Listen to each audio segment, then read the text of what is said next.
ഈ മണ്ണിനെ, ഓമാനൂർ അടക്കമുള്ള, ചീക്കോട് അടക്കമുള്ള ഈ ഗ്രാമങ്ങൾ ഉൾക്കൊള്ളുന്ന പാർലമെന്റ് നിയോജക മണ്ഡലത്തിന്റെ പുത്രനാണ് പ്രിയപ്പെട്ട ബഷീർ സാഹിബ്.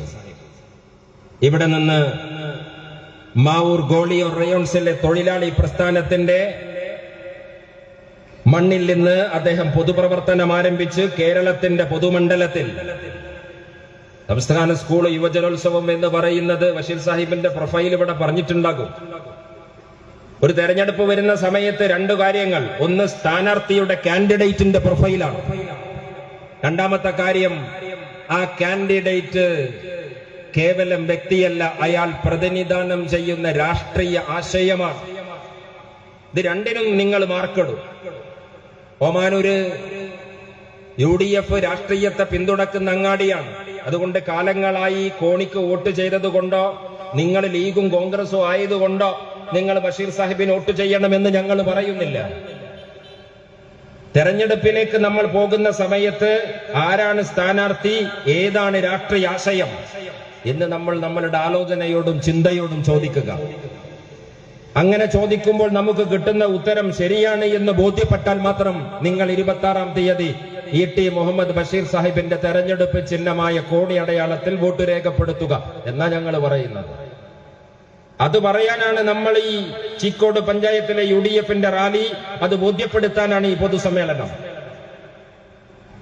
ഏഷ്യയിലെ ഏറ്റവും വലിയ യൂത്ത് ഫെസ്റ്റിവലാണ് സംസ്ഥാന സ്കൂൾ യുവജനോത്സവം എന്ന് പറയുന്നത്. അബ്ദുള്ള മാഷ് ബാബൂര്, നിങ്ങൾ ഹയർ സെക്കൻഡറി അല്ലേ? നമ്മളെ KSTUവിന്റെ സംസ്ഥാന, നിങ്ങളുടെ നാട് ഇതാണോ? ബാബൂരാണ് ഈ പഞ്ചായത്ത്. പ്രിയപ്പെട്ട അബ്ദുള്ള മാഷ് ഇവിടെ ഉണ്ട്. ഈ പൊതുപ്രവർത്തനം എന്നൊക്കെ പറഞ്ഞു കഴിഞ്ഞാൽ സർക്കാരിന്റെ ജോലിയും നമ്മുടെ ഏർപ്പാടൊക്കെ കഴിഞ്ഞ് വിശ്രമ ജീവിത കാലഘട്ടത്തിൽ ഒരു മനുഷ്യൻ ചാരു കസേരയിൽ ഇരിക്കുമ്പോ എല്ലാ പായ്യേരവും തീർന്ന സമയത്ത് ചെയ്യേണ്ട പണിയാണ് എന്നൊന്നും ഞങ്ങൾ കരുതുന്നില്ല. ഇവിടെ പ്രിയപ്പെട്ട അബ്ദുള്ള മാഷുണ്ട്. അദ്ദേഹം തന്റെ അധ്യാപന ജീവിതകാലത്തും പൊതുരംഗത്ത് പ്രവർത്തിച്ച ആളാണ്. ഞങ്ങളുടെ അധ്യാപക സംഘടനയുടെ സംസ്ഥാന അധ്യക്ഷനായി പ്രവർത്തിച്ച ആളാണ്. അധ്യാപന കാലത്ത് അധ്യാപകർക്ക് നേരെ ചൊവ്വേ രാഷ്ട്രീയ പ്രവർത്തനം നടത്താൻ പറ്റൂല നമ്മുടെ നോംസ് പ്രകാരം. അപ്പോൾ അവരുടെ അധ്യാപകരുടേതായ സംഘടനയുണ്ട്, അതിന് പൊളിറ്റിക്കൽ അഫിലിയേഷൻ ഉണ്ട്. ഞാൻ പറഞ്ഞു വരുന്നത്, ഏഷ്യയിലെ ഏറ്റവും വലിയ യൂത്ത് ഫെസ്റ്റിവലാണ് നമ്മുടെ സംസ്ഥാന യുവജനോത്സവം എന്ന് പറയുന്നത്. ആ സംസ്ഥാന യുവജനോത്സവം നമ്മുടെ കുട്ടികളുടെ പ്രതിഭാധനത്വത്തെ മാറ്റുരക്കുന്ന മനോഹരമായ കലോത്സവം. ആ കലോത്സവത്തിൽ ബഷീർ സാഹിബിന് ഇരട്ട പൈതൃകമുണ്ട്. എന്താണ് ഇരട്ട പൈതൃകം? സംസ്ഥാന സ്കൂൾ യുവജനോത്സവത്തിലെ പ്രസംഗ മത്സരത്തിലെ സംസ്ഥാനത്തിലെ 1-ാം സ്ഥാനക്കാരൻ E.T. മുഹമ്മദ് ബഷീർ എന്ന കുട്ടിയായിരുന്നു അദ്ദേഹത്തിന്റെ പഠനകാലത്ത്. പഠിക്കുമ്പോൾ പോലും ഒരു പ്രസംഗം എന്ന് പറഞ്ഞാൽ എന്താണ്? പ്രസംഗ മത്സരത്തിൽ ധാരാളം പങ്കെടുത്ത ഒരാളാണ് ഞാൻ. മറ്റു കലകളൊക്കെ നമ്മൾ നേരത്തെ മാപ്പിളപ്പാട്ട് പാടുന്ന കുട്ടി ഒരു 100 തവണ പാടിയിട്ട് പരിശീലനം ചെയ്തിട്ട് ആ കുട്ടി പാട്ട് പാടാൻ പോവാ. കഥകളി അവതരിപ്പിക്കുന്ന കുട്ടി കളിക്കാൻ പോകുന്ന കളി നേരത്തെ പരിശീലനം നടത്തിയിട്ട പോവാ. മിമിക്രിയും മറ്റേത് അവതരണവും അങ്ങനെയാണ്. പക്ഷെ പ്രസംഗ മത്സരത്തിനൊരു കുഴപ്പമുണ്ട്. പ്രസംഗ മത്സരം, ആ മത്സരത്തിന്റെ 5 മിനിറ്റ് മുമ്പേ നറുക്കെടുത്ത് കിട്ടുന്ന നറുക്കിലെ വിഷയമാണ് ആ കുട്ടി പ്രസംഗിക്കേണ്ടത്. ആകാശത്തിന് താഴെ ഏത് വിഷയവും ആ പ്രസംഗ വിഷയമായി കടന്നു വരാം. ആഗോളതാപനം കടന്നു വരാം, അമേരിക്കൻ സാമ്രാജ്യത്വം കടന്നു വരാം, ലോകത്തിന്റെ പാരിസ്ഥിതിക പ്രതിസന്ധി കടന്നു വരാം, വായനയുടെ പ്രാധാന്യം കടന്നു വരാം. അങ്ങനെ 5 മിനിറ്റ് മുമ്പ് മാത്രം കുട്ടിക്ക് നൽകപ്പെടുന്ന വിഷയത്തിൽ ആ വിഷയത്തെക്കുറിച്ച് 5 മിനിറ്റ് മാത്രം ആലോചിച്ച് ഒരു മത്സരത്തിന്റെ വേദിയിലേക്ക് നെഞ്ചെടുപ്പോടെ പോയി ഒരു സദസ്സിന്റെ മുമ്പിൽ നൽകപ്പെട്ടിരിക്കുന്ന വിഷയത്തിന്റെ മുമ്പിൽ തന്റെ വീക്ഷണം അവതരിപ്പിക്കുക എന്ന കലോത്സവത്തിലെ ഏറ്റവും ടഫ് ഐറ്റമാണ് പ്രസംഗ മത്സരം എന്ന് പറയുന്നത്. പ്രിയപ്പെട്ട ബഷീർ സാഹിബ്, മാർക്സിസ്റ്റ് പാർട്ടി ഓരോ തെരഞ്ഞെടുപ്പ് കാലത്തും നമ്മളെ നാട്ടിലെ തവളനെ പിടിക്കാൻ വേണ്ടിയിട്ട് ഇവിടുത്തെ ഈ നാടോടികൾ സഞ്ചിയുമായിട്ട് ഇറങ്ങണ പോലെ ഓരോ തെരഞ്ഞെടുപ്പ് കാലഘട്ടത്തിലും സഞ്ചിയുമായിട്ട് ഇറങ്ങും. ചിലപ്പോ ചില പരലി മീനുകൾ പെടും, ചിലപ്പോ വലിയ മുയ്യൊക്കെ പെടും, വലിയ മീനൊക്കെ പെടും. പണ്ടൂര് നെൽമൂര് ഭാഗത്തേക്ക് പോയപ്പോ വലിയ മീന് പെട്ട്, താനൂര് ഭാഗത്തേക്ക് പോയപ്പോ വലിയ മീന് പെട്ട്. ലോക്സഭാ തെരഞ്ഞെടുപ്പ് വന്നപ്പോ പൊന്നാനിയിൽ ഒരു ചെറിയ പരലി മീനാണ് പെട്ടത്. അങ്ങനെ തെരഞ്ഞെടുപ്പ് കാലം വരുമ്പോ ഈ നാടോടികൾ തവളനെ പിടിക്കാൻ പോകുന്ന പോലെ അമ്മി കൊത്താനുണ്ടോ അമ്മി എന്നന്വേഷിച്ച് നാട് ചുറ്റുന്ന പോലെ സ്ഥാനാർത്ഥിയാകാനുണ്ടോ സ്ഥാനാർത്ഥി എന്ന് പറയുമ്പോൾ കുറെ ആൾക്കാർ വരും. അവര് വെച്ചു കൊടുക്കുന്ന പണം, ആ പണം മുച്ചീട്ട് കളിക്കാരൻ ചീട്ടെടുത്ത് ഉറപ്പിക്കുന്ന പോലെ മാർക്സിസ്റ്റ് പാർട്ടിയുടെ LC സെക്രട്ടറിയും ഏരിയ സെക്രട്ടറിയും ഡിസ്ട്രിക്ട് സെക്രട്ടറിയും സംസ്ഥാന സെക്രട്ടറിയും മുച്ചൂട്ട് കളിക്കാരന്റെ വേഷത്തിൽ അവർക്ക് കിട്ടുന്ന നാണയത്തെട്ടിന്റെ ബലത്തിൽ സ്ഥാനാർത്ഥിയെ ഉറപ്പിക്കും. അതാണ് പൊന്നാനിയിലെ സ്ഥാനാർത്ഥി. അപ്പോൾ ഞങ്ങളുടെ കാൻഡിഡേറ്റിനെ പറയാം. സ്കൂൾ വിദ്യാഭ്യാസ കാലത്ത്, കുട്ടിയായ കാലത്ത് പഠിക്കുന്ന സ്കൂളിലല്ല, സ്കൂൾ കഴിഞ്ഞ പിന്നെ സബ് ജില്ല അല്ലേ പക്ഷേ ആദ്യത്തെ സബ് ജില്ല, പിന്നെ ഉപജില്ല, പിന്നെ റവന്യൂ ജില്ല, പിന്നെ സംസ്ഥാന കലോത്സവം. സംസ്ഥാന കലോത്സവത്തിൽ പ്രിയപ്പെട്ട ബഷീർ സാഹിബ് സംസ്ഥാന കലോത്സവത്തിലെ ഒന്നാമത്തെ പ്രതിഭയായി. ഞങ്ങൾ ബഷീർ സാഹിബിനെ അദ്ദേഹത്തിന്റെ പ്രൊഫൈൽ നാട്ടുകാരുടെ മുമ്പിൽ അവതരിപ്പിക്കണം. കള്ളപ്പണത്തിന്റെ ബലത്തിൽ കയറിൽ കെട്ടിത്തൂങ്ങി വന്നതല്ല മലപ്പുറം നിയോജക മണ്ഡലത്തിലെ ഐക്യജനാധിപത്യ മുന്നണിയുടെ സ്ഥാനാർത്ഥി. ഞാനിത് പറയുന്നത് എന്റെ പ്രിയപ്പെട്ട ഇടതുപക്ഷ സുഹൃത്തുക്കളോ വോട്ടൊന്ന് മാറ്റി ചെയ്യുക എന്ന് ചിന്തിക്കുന്ന നിഷ്കളങ്കമാരോ ഉണ്ടെങ്കിൽ അവരോടാണ്. ഞങ്ങളുടെ വാക്കുകൾക്ക് മാർദ്ദവമില്ലെങ്കിൽ ഉദ്ദേശശുദ്ധിയാൽ മാപ്പ് നൽകിയിടണം. മഹൽ വചനങ്ങൾക്ക് മാർദ്ദവമില്ലെങ്കിൽ ഉദ്ദേശശുദ്ധിയാൽ മാപ്പ് നൽകിയിടുക എന്നാമുഖമായി നിങ്ങളുടെ മുമ്പിൽ കേണപേക്ഷിച്ചുകൊണ്ട് ഞങ്ങളുടെ നിലപാട് പറയാം. ആരെയും തെറി പറയാനല്ല, അധിക്ഷേപിക്കാനല്ല. നമ്മുടെ തെരഞ്ഞെടുപ്പിന്റെ രാജ്യത്തിലെ തെരഞ്ഞെടുപ്പിന്റെ ഈ സന്ദർഭത്തിൽ കേവലം ഒരു സ്ഥാനാർത്ഥിയെ ജയിപ്പിക്കുക എന്ന് പറഞ്ഞിട്ട് പറയുന്നതിനപ്പുറം നമ്മുടെ രാഷ്ട്രീയ ആദർശങ്ങൾ തെരുവിൽ ചർച്ചയ്ക്ക് വരട്ടെ. അങ്ങനെ ചർച്ചയ്ക്ക് വെക്കുമ്പോൾ ഞങ്ങളുടെ ഐഡിയോളജി നാട്ടുകാരുടെ മുമ്പിൽ വെക്കുക. ആ ടി മുഹമ്മദ് ബഷീർ സംസ്ഥാന കലോത്സവത്തിൽ 1ാം സ്ഥാനം. ഇനി സംസ്ഥാന കലോത്സവത്തിന്റെ പ്രൊഫൈലിന് ഒരു പ്രശ്നം ഉണ്ടായിരുന്നു. എന്താ പ്രശ്നം? കേരളത്തിന്റെ തലസ്ഥാന നഗരമായ അനന്തപുരിയിൽ ആവർത്തിച്ച് സംസ്ഥാന കലോത്സവങ്ങൾ. ഇക്കൊല്ലത്തെ ഉത്സവം എത്രയെന്നറിയില്ല മാഷെ? അല്ല, എത്രാമത്തെ ഉത്സവം അല്ലേ? റെഫർ ചെയ്ത കിട്ടും. കൊല്ലത്താണ് ഇക്കൊല്ലം എന്ന് പറഞ്ഞു. അപ്പൊ ഓരോ കൊല്ലവും ഓരോ ജില്ലക്ക് വിഭജിച്ചു കൊടുക്കും. ആവർത്തിച്ചു വന്നു തിരുവനന്തപുരത്ത്. കേരളത്തിന്റെ അക്ഷരനഗരമായ കോട്ടയത്ത് ആവർത്തിച്ചു വന്നു. കേരളത്തിന്റെ സാംസ്കാരിക തലസ്ഥാനം എന്നറിയപ്പെടുന്ന തൃശ്ശൂരിലും വന്നു. മലബാറിന്റെ ഹൃദയദേശമായ കോഴിക്കോട്ട് വന്നു. കണ്ണൂരിൽ വന്നു. സകലമാന ജില്ലകളിലും വന്നു. ഞാൻ മനസ്സിലാക്കുന്നത് വയനാട് ജില്ലയിൽ വന്നിട്ടില്ലായിരിക്കാം അല്ലെ? ഇല്ല. അതിന് കാരണമുണ്ട്. കാരണം മലയോര പ്രദേശമാണ്. ഏത് സമയത്തും മഞ്ഞിടിച്ചിലും റോഡും പ്രശ്നങ്ങളൊക്കെ ഉണ്ടാകും. അതൊരു സാങ്കേതിക പ്രശ്നമാണ്. പക്ഷേ മലപ്പുറം എങ്ങനെ ഔട്ടായി നിങ്ങൾ അറിയോത്? 1994 വരെ കേരളത്തിന്റെ സംസ്ഥാന കലോത്സവം മലപ്പുറത്തിന്റെ മണ്ണിലേക്ക് കടന്നു വന്നിട്ടില്ല. ഞാൻ നിന്ന് സംസാരിക്കുമ്പോ, ഞാൻ എവിടെ എന്ന് ഷാക്കിറിന്റെ ഫോൺ വരുമ്പോ എനിക്ക് പറഞ്ഞു കൊടുക്കാനുള്ള അടയാളം, മലപ്പുറത്തെ അടയാളം മദ്രസയാണോ, ശാസ്ത്ര സാഹിത്യ പരിഷത്തുകാരാ? മലപ്പുറത്തിന്റെ അടയാളം മസ്ജിദ് മാത്രമാണോ?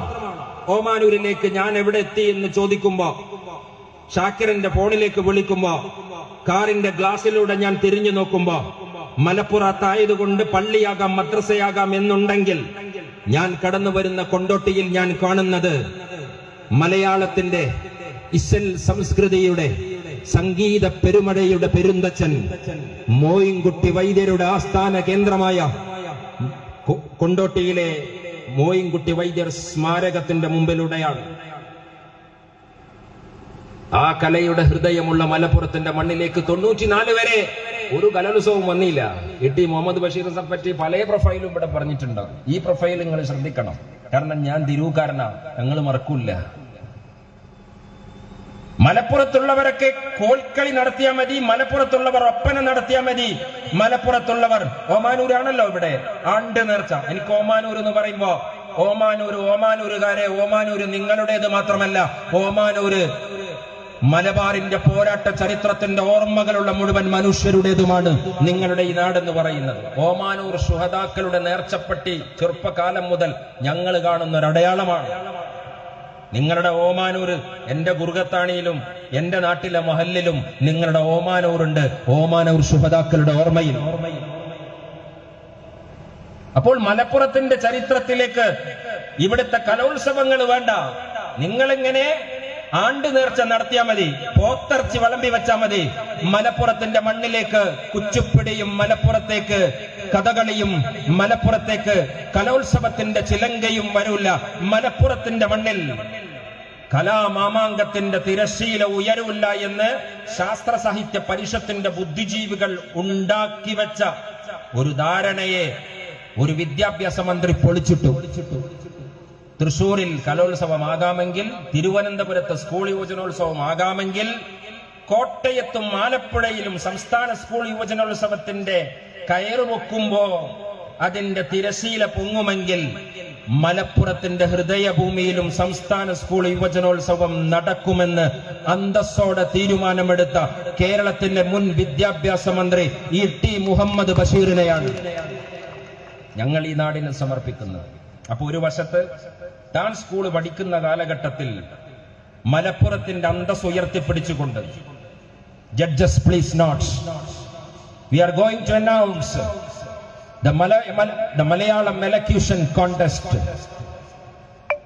First place goes to E.T. Muhammad Bashir, belongs to Malappuram. പതിറ്റാണ്ടുകൾക്ക് മുമ്പ് സംസ്ഥാന സ്കൂൾ യുവജനോത്സവത്തിന്റെ പശ്ചാത്തലത്തിൽ നിന്ന് മുഴങ്ങിക്കേട്ട അനൗൺസ്മെന്റ്, പതിറ്റാണ്ടുകൾക്ക് ശേഷം അതേ മലപ്പുറത്ത് സംസ്ഥാന സ്കൂൾ യുവജനോത്സവം നടക്കുമ്പോ മലപ്പുറത്തിന്റെ ജില്ലാ കലക്ടർ പ്രസംഗപീഠത്തിൽ സ്വാഗതം ആശംസിക്കാൻ വരുമ്പോ, ഏഷ്യയിലെ ഏറ്റവും വലിയ ഈ കലോത്സവം ഉദ്ഘാടനം ചെയ്യാൻ let me invite to inaugurate the largest youth festival of Asia, I invite ET. Muhammad Basheer, education minister for Kerala. ഈ രണ്ട് പ്രൊഫൈലും ഒരു മനുഷ്യൽ സംഗമിച്ച ഒരു പ്രൊഫൈലിനെയാണ്, ഒരു കാൻഡിഡേറ്റിനെയാണ് ഞങ്ങൾ ഈ നാടിന് സമർപ്പിക്കുന്നത്. കേരളത്തിന്റെ വിദ്യാഭ്യാസ രംഗത്ത് മലപ്പുറം പിന്നോക്കമുള്ള കാലത്തിൽ നിന്ന് ഈ മണ്ണിനെ മാറ്റിയെടുത്തതിന്റെ പിന്നിലെ ഇ.ടി. മുഹമ്മദ് ബഷീർ സാഹിബിന്റെ ഏറ്റവും വലിയ CHന്റെ സംഭാവനയെ കുറിച്ച് നമ്മൾ പറയാറുണ്ട്, ചാക്കീരിയുടെ സംഭാവനയെ കുറിച്ച് പറയാറുണ്ട്, കേരളത്തിന്റെ വിദ്യാഭ്യാസം കൈകാര്യം ചെയ്ത ഐക്യ ജനാധിപത്യ മുന്നണിയുടെ സംഭാവനയെ കുറിച്ച് പറയാറുണ്ട്. ഇതൊന്നും വിശദീകരിക്കേണ്ടുന്ന യോഗമല്ലാത്തത് കൊണ്ട് ഇ.ടി. മുഹമ്മദ് ബഷീർ എന്ന് പറയുന്ന കാൻഡിഡേറ്റിന്റെ പ്രൊഫൈലിൽ ഈ പൊതുയോഗം നിൽക്കണമെന്ന് ആഗ്രഹിക്കുന്നത് കൊണ്ടും, ഇനി തെരഞ്ഞെടുപ്പിലേക്ക് മണിക്കൂറുകൾ മാത്രം ബാക്കിയുള്ളത് കൊണ്ടും നമ്മൾ ഇ.ടിയുടെ പ്രൊഫൈലിൽ നിൽക്കുകയാണ്. എന്താണ് ഇ.ടിയുടെ particular specific contribution to the higher education Kerala, being the education minister of Kerala? കേരളത്തിന്റെ വിദ്യാഭ്യാസ മന്ത്രി എന്ന നിലയിൽ കോൺഗ്രസുകാരന് കൊടുത്ത ദാനമല്ല, ലീഗുകാരന് കൊടുത്ത സംഭാവനയല്ല, കേരളത്തിന്റെ ഉന്നത വിദ്യാഭ്യാസ മേഖലയ്ക്ക് ഇ.ടി. മുഹമ്മദ് ബഷീർ കൊടുത്ത കോൺട്രിബ്യൂഷൻ എന്താണ്? ആ കോൺട്രിബ്യൂഷൻ നിങ്ങൾ കണക്കെണ്ണുമ്പോ സാൻസ്ക്രിറ്റ് ശ്രീ ശങ്കരാചാര്യ സാൻസ്ക്രിറ്റ് യൂണിവേഴ്സിറ്റിയുടെ ശിലാഫലകത്തിൽ നിങ്ങൾ പോയി നോക്കണം. ഇവിടുത്തെ സംഘപരിവാറുകാരൻ മതേതരത്വത്തിന്റെ ക്ലാസ് ഞങ്ങൾക്ക് വേണ്ടി എടുക്കുമ്പോ, ഞങ്ങളെ മതേതരത്വം പഠിപ്പിക്കുമ്പോ, ഈ രാജ്യത്തിന്റെ വേദങ്ങളുടെ ഭാഷയായ സംസ്കൃതത്തിന് കേരളത്തിന്റെ മണ്ണിൽ ഒരു സർവകലാശാല ഉണ്ടാക്കാൻ ആലോചിച്ചത് ഇടതുപക്ഷ ബുദ്ധിജീവികളുടെ ആശയ ലോകത്തിലല്ല. ഇ.ടി. മുഹമ്മദ് ബഷീർ കേരളത്തിന്റെ വിദ്യാഭ്യാസ മന്ത്രിയായപ്പോഴാണ് Shri Shankaracharya Sanskrit university was inaugurated by E.T. Muhammad Bashir, Education Minister for Kerala. സംസ്കൃത സർവകലാശാല, സംസ്കൃതം മാത്രം പഠിക്കാനുള്ള സർവകലാശാല അല്ലട്ടോ. നിങ്ങളെ നാട്ടിൽ MSW കഴിഞ്ഞ കുട്ടികളോടൊക്കെ ചോദിക്കും. ഞാൻ ഇന്ന് വരുമ്പോ സുഹൈൽ ബാബു എന്ന് പറഞ്ഞ എന്റെ ഒരു വിദ്യാർത്ഥിയെ വിളിച്ചു വേറെ ആവശ്യത്തിന്. ഓൻ ആ ഫോണ് വെച്ചപ്പോ എന്റെ കൂടെ ഉള്ള ആൾ ആരാ സുഹൈൽ ബാബു എന്ന് ചോദിച്ചപ്പോ ഞാൻ പറഞ്ഞു MSW ഹോൾഡർ ആണ്. He finished his MSW program from Sanskrit university Kalady. സംസ്കൃത യൂണിവേഴ്സിറ്റി സംസ്കൃതം മാത്രം പഠിപ്പിക്കുന്ന സ്ഥാപനമല്ല. അവിടെ നിങ്ങളുടെ കുട്ടികൾക്ക് വ്യത്യസ്തമായ കോഴ്സ് ഉണ്ട്. നിങ്ങൾ കാലടിയിൽ പോകണ്ട, സംസ്കൃത സർവകലാശാല കാലടിയിൽ പോകണ്ട.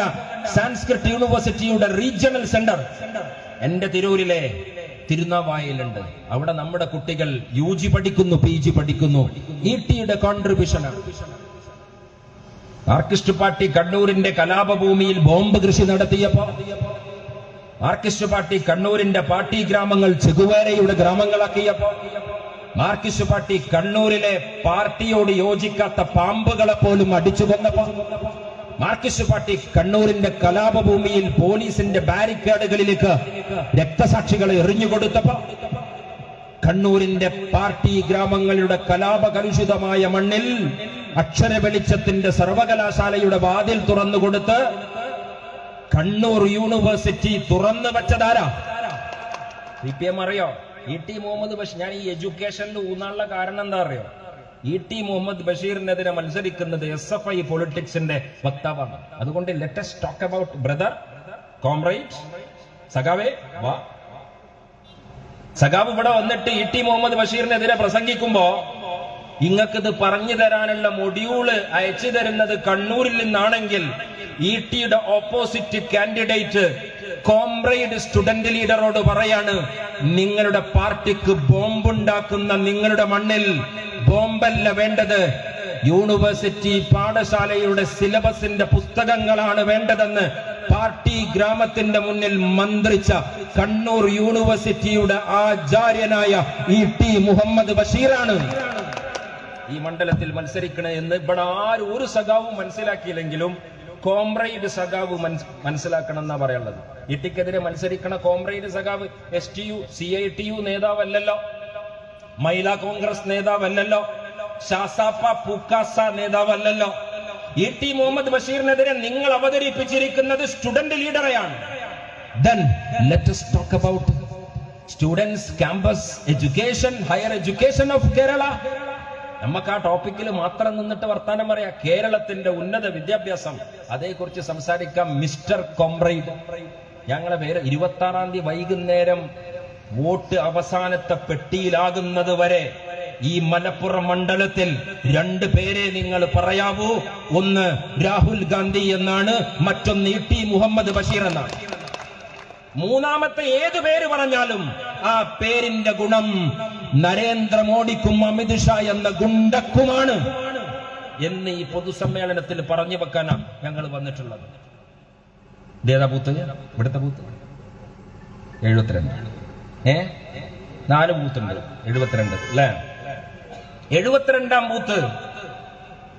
72-ാം ബൂത്ത് ആരുടെ റഡാറിലുണ്ട്? ഇന്ത്യ മുന്നണിന്റെ റഡാറിൽ മാത്രമല്ല 72-ാം ബൂത്ത്, സർസംഘ് ചാലകന്റെ റഡാറിലുണ്ട്. ET മുഹമ്മദ് ബഷീർ ഇൻക്കും ഇങ്ങക്കും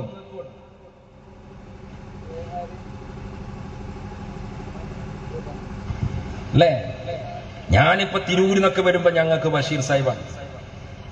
ഞാൻ ഈ ഷാക്കിറൊക്കെ ഫോൺ വിളിച്ചിരിക്കുമ്പോ കേട്ടിട്ടുണ്ട്, ബഷീർക്ക ഞങ്ങളോട് പറയും. അപ്പൊ ബഷീർഖാന്റെ ഫോൺ വരുമ്പോ പിന്നെ ഷാക്കിർ ഭാഷ മാറ്റും, പിന്നെ ബാപ്പോക്കായി.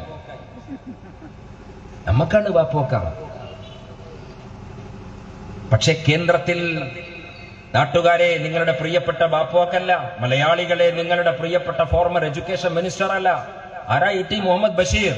രാഹുൽ ബ്രിഗേഡാണ്, രാഹുൽ ഗാന്ധിയാണ് ഈ നിയോജക മണ്ഡലത്തിൽ നിങ്ങളുടെ കാൻഡിഡേറ്റ്. ET മുഹമ്മദ് ബഷീറിനെതിരെ ഒറ്റ സ്ഥാനാർത്ഥിയേ ഉള്ളൂ. ET Muhammad versus mister comrade അല്ല, ET മുഹമ്മദ് ബഷീർ വേഴ്സസ് നരേന്ദ്രമോദിയാണ്. രാഹുൽ ഗാന്ധി വേഴ്സസ് നരേന്ദ്രമോദിയാണ്. സിമ്പിൾ ലോജിക്കാണ്. ETക്കെതിരെ നിങ്ങൾ ചെയ്യുന്ന ഒരു വോട്ടും ഒരു കോംറേഡിന്റെ പെട്ടിയിലും വീഴൂല്ല. ET ലീഗുകാരെ നിങ്ങൾക്കാ ലീഗ്, ET UDFകാരെ എങ്ങക്കാ UDF.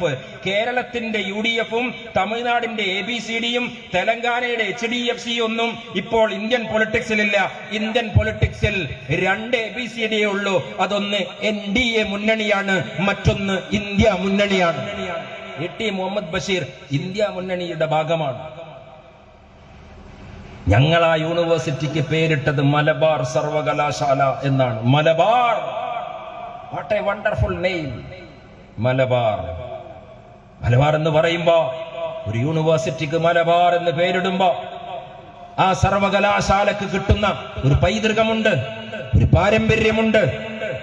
മലബാർ ഒരു ഇടിമുഴക്കമാണ്, മലബാർ ഒരു മാനസികാവസ്ഥയാണ്, മലബാർ ഒരു പ്രതിരോധമാണ്, മലബാർ ഒരു ഓർമ്മയാണ്, മലബാർ ഒരു പോരാട്ടത്തിന്റെ അപരാഭിധാനമാണ്. അതുകൊണ്ട് ബഷീർ സാഹിബ് പേരിട്ടത് മലബാർ യൂണിവേഴ്സിറ്റി എന്നാണ്. കോഴിക്കോട് വരുന്ന സമയത്ത് യൂണിവേഴ്സിറ്റി തേഞ്ഞിപ്പലത്ത് വെക്കുമ്പോ പേരിന്റെ രാഷ്ട്രീയമുണ്ട്. അത് ഇവിടുത്തെ CPM-കാരനും BJP-കാരനൊക്കെ നന്നായിട്ട് അറിയാം. പേരിന്റെ രാഷ്ട്രീയമുണ്ട്. ഞാനതല്ലേ ഓമാനൂരുകാരുടേത് മാത്രമല്ല, ഓമാനൂര് ബ്രിട്ടീഷുകാരന്റെ ചെരുപ്പ് നക്കിയ സംഘികൾ ഈ രാജ്യത്തിലെ ബ്രിട്ടീഷുകാരന്റെ മുമ്പിൽ ബ്രിട്ടീഷുകാരൻ കുനിഞ്ഞു നിൽക്കാൻ പറയുമ്പോ ബ്രിട്ടീഷുകാരന്റെ മുമ്പിൽ ഇഴഞ്ഞു നിന്നവർ, ആ ബ്രിട്ടീഷുകാരന്റെ മുമ്പിൽ പോരാടാൻ തീരുമാനിച്ച പ്രതിരോധത്തിന്റെ പോരാളികൾ, ആ പോരാട്ടത്തിന്റെ ഓർമ്മയിലെ സമരപാരമ്പര്യം, ആ സമരപാരമ്പര്യത്തിന്റെ ഹൃദയദേശമാണ് മലബാർ എന്ന് പറയുന്നത്. ഞങ്ങൾ മലബാർ യൂണിവേഴ്സിറ്റി എന്ന് പേരിട്ടു. അപ്പൊ മാർക്കിസ്റ്റേറിന്റെ ഓനക്ക് മലബാർ പറ്റിയില്ല, ഓനതിന്റെ പേര് മാറ്റി, ഓൻ കണ്ണൂർ യൂണിവേഴ്സിറ്റി എന്ന് പേരിട്ടു. കാരണം കണ്ണൂർ അങ്ങനെയാണ്. കേരളത്തിൽ 13 ജില്ലയുള്ളൂ. കണ്ണൂർ കേരളത്തിലെ ജില്ലയല്ല. കണ്ണൂരില് കേരളം എന്ന് പറയുന്ന സംസ്ഥാനത്തെ മാഹി എന്ന് പറയുന്ന കേന്ദ്രഭരണ പ്രദേശം പോലെ കേരളം എന്ന സംസ്ഥാനത്തെ കമ്മ്യൂണിസ്റ്റ് റിപ്പബ്ലിക്കിന്റെ പേരാണ് കണ്ണൂർ എന്ന് പറയുന്നത്. അവിടുത്തെ P. ജയരാജൻ എന്ന് പറയുന്നത് ആ കണ്ണൂർ റിപ്പബ്ലിക്കിലെ CPM-ന്റെ ചെകുവേരമാരാണ്, അവിടുത്തെ പാർട്ടി തമ്പുരാക്കന്മാരാണ്. എന്താ പേരിടുങ്ങള്, എന്താ പേരിട്? കണ്ണൂർ യൂണിവേഴ്സിറ്റി മാങ്ങാട്ടുപറമ്പിൽ. ഞാൻ അത് പറയുന്നത്, ഞാൻ കണ്ണൂരിലാണ് പഠിച്ചിരുന്നത്. ഞാൻ എന്റെ LLB പഠനം കണ്ണൂർ യൂണിവേഴ്സിറ്റി ക്യാമ്പസിൽ നിന്ന് പൂർത്തീകരിച്ചത്. മാങ്ങാട്ടുപറമ്പിൽ E.T. മുഹമ്മദ് ബഷീറിനെതിരെ മത്സരിക്കുന്ന മിസ്റ്റർ കോംറേഡ്. നിങ്ങൾ ഇവിടെ ഓമാനൂരിലൊന്നും വന്ന് കണ്ടേ?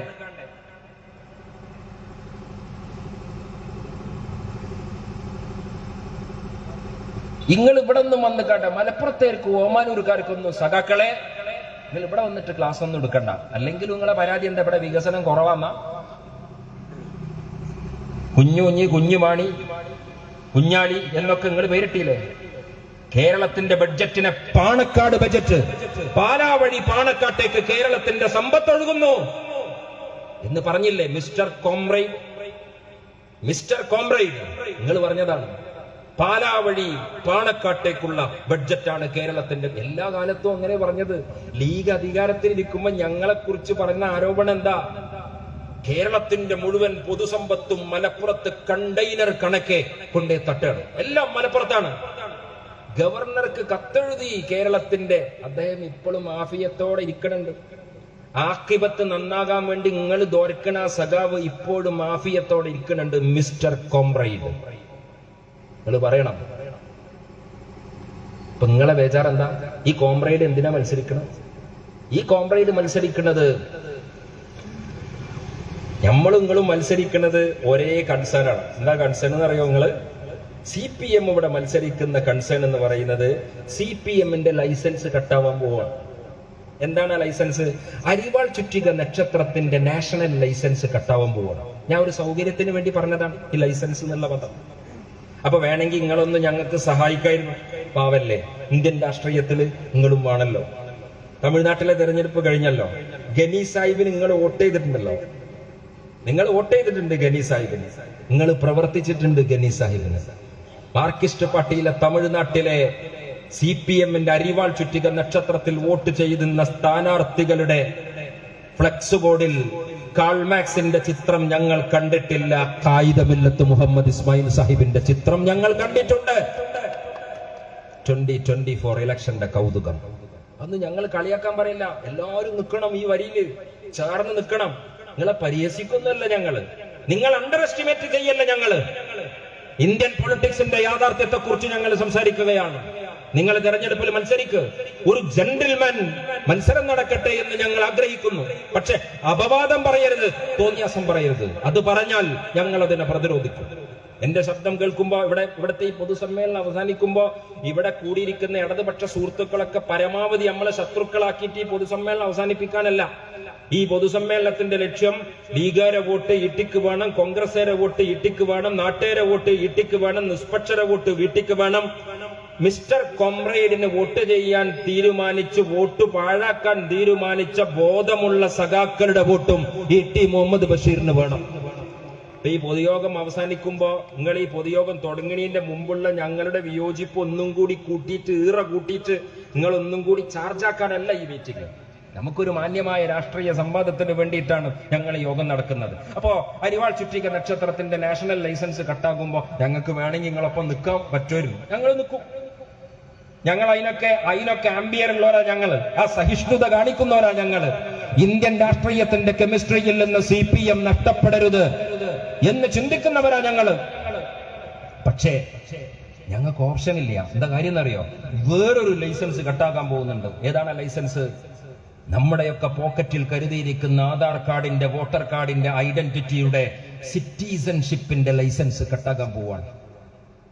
ടി മുഹമ്മദ് ബഷീറിനെ മറക്കി, മിസ്റ്റർ കോമ്രേഡിനെ മറക്കി. രണ്ട് ഐഡിയ ഈ ഓമാനൂർ അങ്ങാടിയിൽ ഈ ആകാശത്ത് വെക്കുകയാണ് ഞങ്ങൾ, അന്തരീക്ഷത്തിൽ. തീരുമാനം എടുത്തോളൂ. എന്താണ് ഐഡിയ എന്നറിയാം? ഈ ഇരിക്കുന്ന ലീഗേരിയും കോൺഗ്രസേരിയും കൺസേൺ അല്ല ഇത്. ഈ റോട്ടിൽ നിൽക്കുന്നവർ, ഈ പൊതുയോഗം കേൾക്കുന്നവർ, ഈ പൊതുയോഗം കേട്ട് കഴിഞ്ഞാൽ ഈ പൊതുയോഗത്തിന് ആശയങ്ങൾ സുഹൃത്തുക്കൾക്കും വീട്ടുകാർക്കും അയൽപ്പക്കങ്ങൾക്കും പങ്കുവെക്കാൻ ആഗ്രഹിക്കുന്നവർ, അവരോട് ഞങ്ങൾ ക്രിസ്റ്റൽ ക്ലിയർ ആയിട്ട് രണ്ട് ഐഡിയ വെക്കുകയാണ്. ഈട്ടിന്റെ ഫോട്ടോ കാണുമ്പോ നിങ്ങളുടെ മനസ്സിലേക്ക് വരേണ്ടുന്ന ചിത്രം, ഈട്ടി മത്സരിക്കുന്നത് ഈട്ടി ഉൾക്കൊള്ളുന്ന സമുദായത്തിലെ, ഈട്ടി ഉൾക്കൊള്ളുന്ന പ്രതിനിധാനം ചെയ്യുന്ന ന്യൂനപക്ഷ സമുദായത്തിന്റെ 30 കോടി മനുഷ്യരോട് RSS പാക്കപ്പ് എന്ന് പറഞ്ഞിരിക്കുന്നു. ആ പാക്കപ്പ് പറഞ്ഞപ്പോ നരേന്ദ്രമോദി പോകാൻ പറയുമ്പോൾ പോകാൻ ഞങ്ങളാരും RSSന്റെ ആഫീസിലെ ചായക്കച്ചവടക്കാരും അടിച്ചു തള്ളിക്കാരുമല്ല എന്ന് ഇന്ത്യയുടെ പാർലമെന്റിൽ ഒരു മനുഷ്യൻ വിളിച്ചു പറഞ്ഞു, മിസ്റ്റർ കോമ്രേഡ്. അത് ടി മുഹമ്മദ് ബഷീറ. അയാൾ പാർലമെന്റിൽ എന്നാ പിന്നെ ആ പണി കഴിഞ്ഞല്ലോ എന്നും പറഞ്ഞിട്ട് MP ക്വാർട്ടേഴ്സിൽ പോയി ഉറങ്ങിയിട്ടില്ല. ഓമാനൂരിലെ മനുഷ്യരെ, ഞാൻ സാക്ഷി, എന്റെ പ്രിയപ്പെട്ട സഹപ്രവർത്തകൻ ഷാക്കിർ സാക്ഷി, മുസ്ലിം യൂത്ത് ലീഗിന്റെ ദേശീയ സംഘാടനത്തിലെ ഓരോ അംഗങ്ങളും സാക്ഷി. ഓരോ പാർലമെന്റ് MP-മാരും പാർലമെന്റിലെ പ്രസംഗം കഴിഞ്ഞാൽ തങ്ങളുടെ ക്വാർട്ടേഴ്സിൽ പോയി കിടന്നുറങ്ങാം. അവർക്ക് ഡൽഹിയിലെ പോഷ് ഷോപ്പിംഗ് തെരുവുകളിൽ പോയി അവർക്ക് കാറ്റുകൊള്ളാം. കൊണാട്ട് പ്ലേസിലൂടെ അവർക്ക് കറങ്ങി നടക്കാം. പക്ഷേ ഓമാനൂരിന്റെ തെരുവിൽ പുഞ്ചിരി തൂകി കോണി ചിഹ്നത്തിൽ വോട്ട് ചോദിക്കുന്ന ടി മുഹമ്മദ് ബഷീർ ഇന്ത്യയുടെ പാർലമെന്റിൽ mister Narendra Modi, V strongly differ. ഞങ്ങൾ നിങ്ങളോട് വിയോജിക്കുന്നു. 30 കോടി രാജ്യത്തിലെ ന്യൂനപക്ഷങ്ങളെ പുറത്താക്കാൻ നിങ്ങൾക്ക് സാധ്യമല്ല. Impossible, absolutely impossible. ഇന്ത്യയുടെ പാർലമെന്റിനകത്ത് ബഷീർ പറഞ്ഞു വെച്ച് ഉത്തരവാദിത്തം തീർന്നല്ലോ എന്ന് പറഞ്ഞ് അദ്ദേഹം ഉറങ്ങിയില്ല.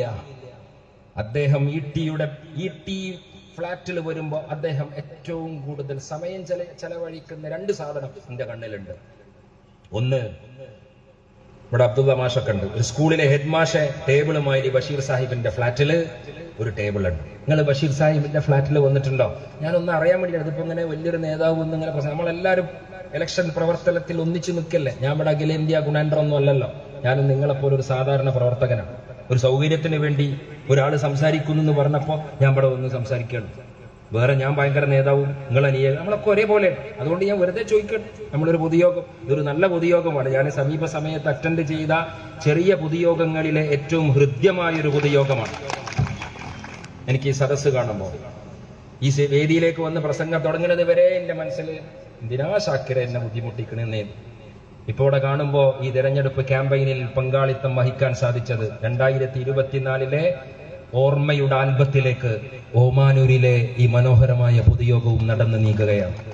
ബഷീർ സാഹിബിന്റെ ഫ്ലാറ്റ് ഡൽഹിയിൽ കണ്ടവരാരെങ്കിലും ഉണ്ടെങ്കിൽ ഒന്ന് കൈപ്പൊക്കിക്കും. ഇവിടെ ഉണ്ട് കുറച്ചാളുകളെ. നീ കണ്ടവർ പറഞ്ഞു കൊടുക്കുക. അവിടെ ബഷീർ സാഹിബ് ഇരിക്കുന്ന ഒരു ടേബിൾ ഉണ്ട്. നമുക്ക് മൈക്രോ ലെവൽ പ്രൊഫൈലിലേക്ക് പോവാം. മിസ്റ്റർ കോമ്രേഡ്, നിങ്ങളോടും കൂടിയാ പറഞ്ഞു, കോമ്രേഡിന്റെ ആൾക്കാർ ഇവിടെ ഉണ്ടെങ്കിൽ നിങ്ങൾ അവിടെ വന്നോക്കണം.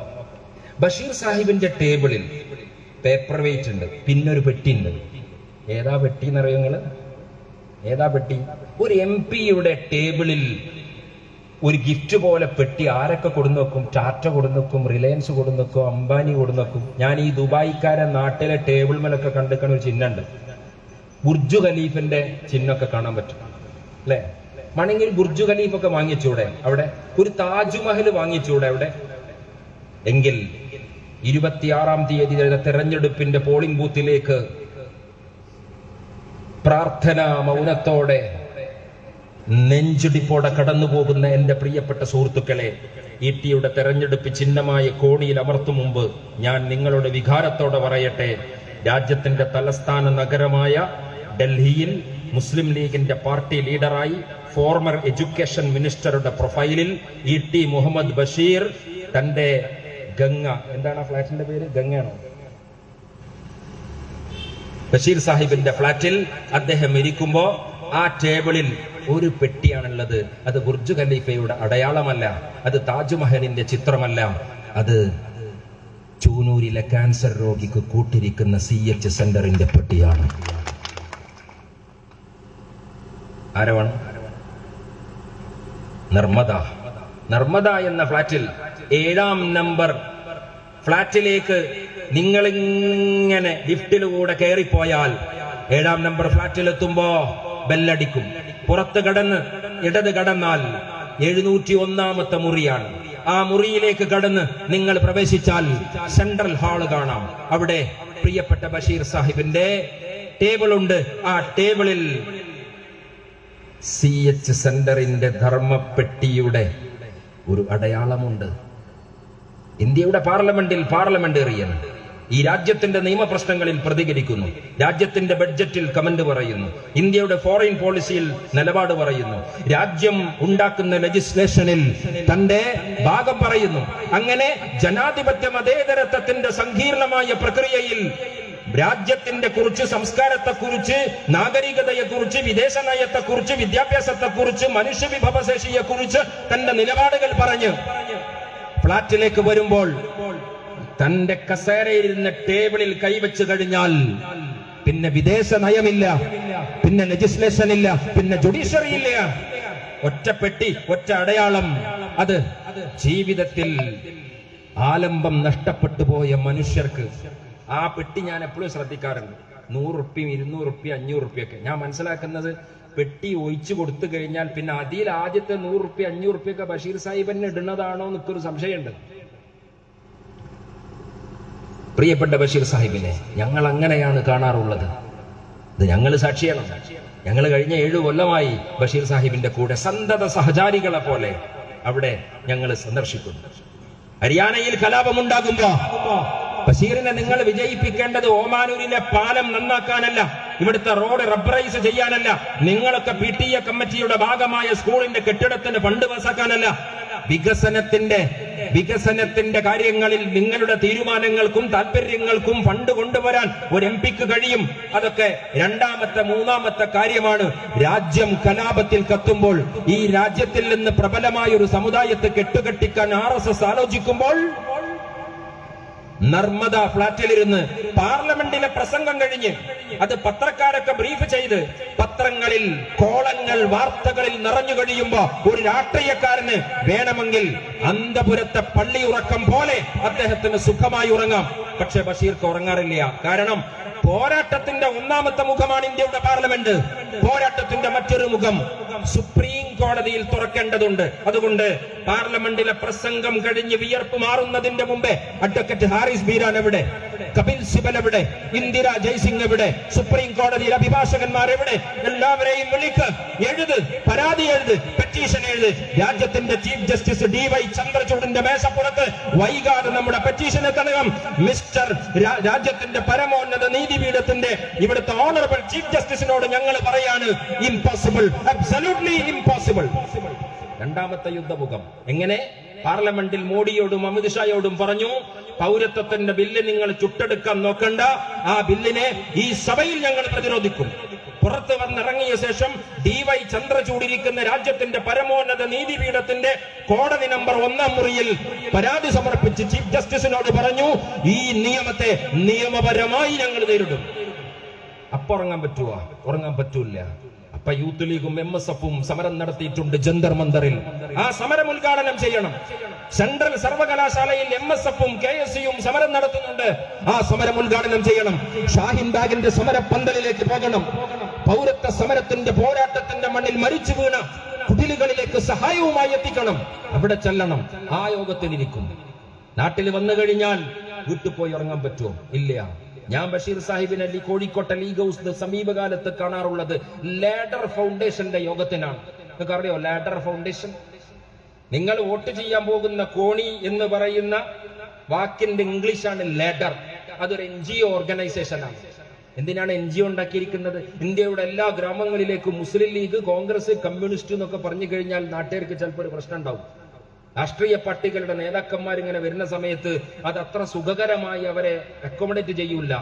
പക്ഷേ ഈ രാജ്യത്തിന്റെ കലാപഭൂമിയിലേക്ക് നമുക്ക് സഹായവുമായി ചെല്ലണം, പുതപ്പുമായി ചെല്ലണം, കുഴൽ കിണറുമായി ചെല്ലണം, വീടുമായി ചെല്ലണം, ചികിത്സയുമായി ചെല്ലണം, മുറിവുണക്കാൻ ബാൻഡേജുമായി ചെല്ലണം. അങ്ങനെ ചെല്ലുന്നിടത്ത് മുസ്ലിം ലീഗ് ഒരു പ്രശ്നമാണെങ്കിൽ, കോൺഗ്രസ് എന്ന് പറയുന്നത് ഒരു പ്രശ്നമാണെങ്കിൽ, ഞാൻ MP ആണ് എന്ന് പറയുന്നത് പ്രശ്നമാണെങ്കിൽ, മിസ്റ്റർ കോംറേഡ് ശ്രദ്ധിക്കണം. NGO എന്ന് പറയുന്ന ലേഡർ ഫൗണ്ടേഷൻ എന്ന് പറയുന്ന NGO ആയിട്ട് ചെല്ലുന്നു. അപ്പൊ കോഴിക്കോട്ട് വരുന്ന സമയത്തും വാഴക്കാട് പോയി ഉറങ്ങല്ല. കോഴിക്കോട്ടെ ലീഗ് ഹൗസിൽ ലേഡർ ഫൗണ്ടേഷന്റെ കീഴിൽ ഇന്ത്യയിലെ കലാപഭൂമിയിലെ മനുഷ്യർക്കും ആ പുതപ്പെത്തിക്കാനും വീടെത്തിക്കാനും അവിടുത്തെ കുട്ടികളുടെ വിദ്യാഭ്യാസത്തിനും വേണ്ടി ശ്രമിക്കുന്നു. അപ്പൊ ഞാൻ നേരത്തെ പറഞ്ഞ പോയിന്റ് എന്താ? രണ്ട് കാര്യമാണ് ഞങ്ങൾ വെക്കുന്നത്. ക്രിസ്റ്റൽ ക്ലിയർ ആണെന്ന് ഞാൻ പറഞ്ഞല്ലോ. ഒന്ന് മാർക്സിസ്റ്റ് പാർട്ടിയുടെ അരിവാൾ ചുറ്റിക നക്ഷത്രത്തിന്റെ ലൈസൻസ് കട്ടാവുന്നു. മിസ്റ്റർ കോംറേഡിന്റെ ബേജാറതാണ്. ഞങ്ങളെ പാർട്ടിയുടെ നാഷണൽ പെർമിറ്റ് ലൈസൻസ് കട്ടാവാൻ പോവാണ്. ഞമ്മളെ ബേജാറോ? ബഷീർ സാഹിബിനും അങ്ങനെ ഒരു പെർമിറ്റ് കട്ടാവുന്ന ബേജാറാണ്. എന്താണെന്നറിയോ നിങ്ങള്? അത് പൗരത്വത്തിന്റെ പെർമിറ്റ് കട്ടാക്കാൻ പോണ ബേജാറാണ്. നാഷണൽ പെർമിറ്റ് കട്ടായി കഴിഞ്ഞാൽ ഇപ്പോൾ കേരളത്തിന്റെ ഡാറ്റ വെച്ചിട്ട് ഇവിടുത്തെ പാവപ്പെട്ട സഖാക്കൾ കൂട്ടക്കരച്ചിൽ നടത്തുന്നതിന്റെ മുമ്പേ പിണറായി വിജയന്റെ വീട്ടിലെ പൊന്നുമോളുടെ കൂട്ടക്കരച്ചിലും നെഞ്ചത്തടിയുമാണ് നമ്മൾ കേൾക്കുക. ഓമാനൂരിലെ സഖാവ് കരയുമ്പോ തൊഴിലാളി വർഗ പാരമ്പര്യത്തിന്റെ പാർട്ടിയുടെ ദേശീയ പദവി നഷ്ടായല്ലോ എന്ന കരച്ചിലാണ്. പിണറായി വിജയന്റെ മോള് വീണ വിജയന്റെ കരച്ചിൽ എന്താണ്? അച്ഛൻ മുഖ്യമന്ത്രിയാകുന്ന സമയത്ത് തന്റെ കച്ചവടം ബാംഗ്ലൂരിൽ വെച്ച് നടത്താൻ പറ്റിയ ഒരു കച്ചവടത്തിന്റെ പ്ലാറ്റ്ഫോം നഷ്ടപ്പെടുന്നല്ലോ എന്ന ബേജാറാണ്. ആ ബേജാറാണ്. അപ്പൊ ഞങ്ങൾക്ക് നിങ്ങളെ സഹായിക്കാൻ ഓപ്ഷൻ ഇല്ല. കാരണം ഞങ്ങളെ പൗരത്വത്തിന്റെ ലൈസൻസ് കട്ടാവുന്ന സമയത്ത് നിങ്ങളുടെ അരിവാൾ ചുറ്റിക നക്ഷത്രത്തിന്റെ ലൈസൻസ് കട്ടാക്കാൻ ഞങ്ങൾക്ക് എങ്ങനെ കൂടക്കാൻ പറ്റും? അല്ലെങ്കിലും കൂടക്കാൻ പറ്റുമോ? അരിവാൾ ചുറ്റിക നക്ഷത്രത്തിന് അങ്ങനെ ഒരു മഹത്തായ വരം വരെയുണ്ടോ? ഉണ്ടോ? രാജ്യത്തിലെ പൗരത്വം ഏക സിവിൽ കോഡിന്റെ വടിയുണ്ട്, ചൂരലുണ്ട് RSSന്റെ കയ്യിൽ. UCC CAA എന്ന് പറയുന്ന പോലെ UCC യൂണിഫോം സിവിൽ കോഡ്. 2024 വീണ്ടും നരേന്ദ്രമോദി അധികാരത്തിൽ വന്നാൽ രാജ്യം മുഴുവൻ ഒരു ഏകാധിപത്യ മതരാഷ്ട്രത്തിലേക്ക് ഈ രാജ്യത്തെ കൊണ്ടുപോകും. ഏകാധിപത്യ മതരാഷ്ട്രത്തിലേക്ക് BJP-കാരൻ RSSകാരൻ കൊണ്ടുപോകുമ്പോ അവൻ ഉപയോഗിക്കുന്ന വടി ഇന്ത്യൻ ഭരണഘടനയിലെ യൂണിഫോം സിവിൽ കോഡിന്റെ വടിയാണ്. ഞങ്ങൾ ഇവിടുത്തെ ഇടതുപക്ഷ സുഹൃത്തുക്കളോട് ചോദിക്കട്ടെ, യൂണിഫോം സിവിൽ കോഡ് നിങ്ങളുടെ നിലപാട് എന്താണ്? മിസ്റ്റർ കോംറേഡ് അഭിപ്രായം പറയൂ. നിങ്ങൾ പറയണം. RSSന്റെ കൂടെയാണ് നിങ്ങളും RSSും. യൂണിഫോം സിവിൽ കോഡിലെ പ്രശ്നം മുഹൂർത്തത്തിന്റെ പ്രശ്നമാണ്, സമയത്തിന്റെ മാത്രം പ്രശ്നമാണ്. മുഹൂർത്തം ഒക്കാത്തതിന്റെ മാത്രം പ്രശ്നമാണ്. സമയവും മുഹൂർത്തവും ഒത്താൽ മാത്രം നടപ്പിലാക്കേണ്ടതാണ് UCC എന്നാണ് നിങ്ങൾ ഈ രാജ്യത്തിലെ ജനങ്ങളോട് പറഞ്ഞുകൊണ്ടിരിക്കുന്നത്. അതുകൊണ്ട് അരിവാൾ ചുറ്റിക നക്ഷത്രത്തിന്റെ മാനം കാക്കാൻ ഞങ്ങൾക്ക് അങ്ങനെ കൂടെ നിൽക്കാൻ പറ്റുമോ? നിങ്ങളുടെ കയ്യിലിരിപ്പ്, നിങ്ങളുടെ പൊക്കിരിത്തരം, ഇക്കാലം അത്രയുമുള്ള നിങ്ങളുടെ പാരമ്പര്യം പരിശോധിക്കുമ്പോ ഞങ്ങൾക്ക് അങ്ങനെ നിങ്ങളുടെ കൂടെ നിൽക്കാനുമുള്ള ഓപ്ഷൻ ഇല്ല എന്നുള്ളതാണ് ദുഃഖമെന്ന് സ്നേഹത്തോടെ ഞങ്ങൾക്ക് പറയേണ്ടതല്ലേ, ഞങ്ങൾ ആവർത്തിച്ചു പറയേണ്ടതല്ലേ? പ്രിയപ്പെട്ട മുസ്ലിം ലീഗിന്റെ അഭിവന്യനായ നേതാവ് ഡോക്ടർ MK മുനീർ സാഹിബ് ഈ വേദിയിലേക്ക് കടന്നു വരികയാണ്. നമുക്ക് സ്നേഹത്തോടെ പ്രിയപ്പെട്ട മുനീർക്ക് സ്വാഗതം ചെയ്യാം. അഭിവന്യനായ നമ്മുടെ MLA TV ഇബ്രാഹിം സാഹിബും കൂടെയുണ്ട്.